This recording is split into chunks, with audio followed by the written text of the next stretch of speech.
नमस्कार दोस्तों, स्वागत है मेरे यूट्यूब चैनल पे टेसी रोहित सर। आज तक आपने कई खूबसूरत और रहस्यमय नदियों को देखा या उनके बारे सुना होगा, लेकिन आज हम आपको एक ऐसी चमत्कारी नदी के बारे में बता रहे हैं जिसके बारे में सुनकर आप हैरान हो जाएंगे। आपको बता रहे हैं प्राकृतिक की उस अनोखी कला के बारे में जिसको जिसने भी सुना है वो एक बार में यकीन कर पाना शायद संभव ना होगा। आज हम आपको कोलंबिया में बहने वाली एक अद्भुत नदी के बारे में बताने जा रहे हैं जिसे कैनो क्रिस्टलिस कहा जाता है। वैसे तो प्राकृतिक ने पृथ्वी पर बेशुमार खूबसूरती और रोमांचक चीजें बिखर रखी है, लेकिन क्या आपको पता है कैनो क्रिस्टल नदी अपनी एक अनोखी विशेषता के लिए प्रसिद्ध है। यह हर मौसम के साथ अपना रंग बदलती है।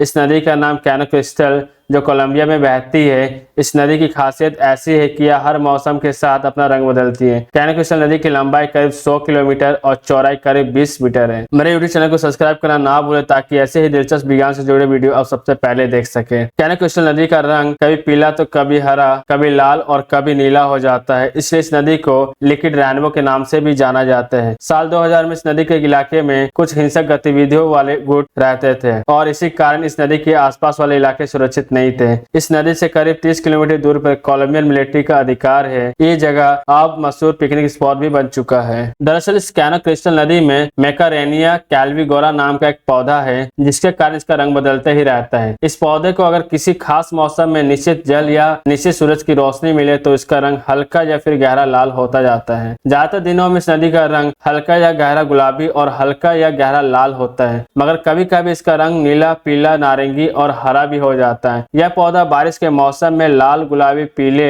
और नारंगी रंग के फूलों से भर जाता है। कैनो क्रिस्टल नदी के कोलंबिया के सानिया डी ला मैकरेना इलाके में बहती है जो गवैया बैरो नदी में मिल जाती है। कैनो क्रिस्टल नदी का रंग बदलने की ये घटना जून से लेकर नवंबर के बीच में कुछ सप्ताह में दिखती है। प्राकृतिक की इस खूबसूरती को बरकरार रखने के लिए यहाँ कुछ नियम भी बनाए गए हैं, जैसे एक ग्रुप में 7 से ज्यादा लोग यहाँ नहीं जा सकते और एक दिन में 200 से ज्यादा लोग इस क्षेत्र में जाने की इजाजत नहीं है। अब बात करें कैनो क्रिस्टल नदी तक आप कैसे पहुंच सकते हैं। कैनो क्रिस्टल नदी तक पहुंचने के लिए आपको सबसे पहले विला दी लेवा या मैकरेना शहर जाना होगा। इस शहर से आप नदी तक बस या टैक्सी ले सकते हैं। अब आप क्या क्या कर सकते हैं कैनो क्रिस्टल नदी में। आप नदी में तैर सकते हैं, नौका विहार कर सकते हैं या बस नदी के किनारे टहल सकते हैं और प्राकृतिक सुंदरता का आनंद ले सकते हैं। या कुछ गतिविधियां हैं जो आप कैनो क्रिस्टल की नदी में कर सकते हैं। जो पहला है तैराकी। नदी का पानी साफ और ठंडा है जो तैरने के लिए आदर्श है। जो दूसरा है नाव विहार। आप नदी में नाव का विहार कर सकते हैं और नदी के किनारों के दृश्य का आनंद ले सकते हैं। जो तीसरा है हाइकिंग। आप नदी के किनारों हाइकिंग कर सकते हैं और जंगल का पता लगा सकते हैं। जो चौथा है पक्षी देखना। कैनो क्रिस्टल नदी में विभिन्न प्रकार के पक्षियों का घर है, आप यह पक्षी देखने का आनंद ले सकते हैं। और आखिरी जो है फोटोग्राफी।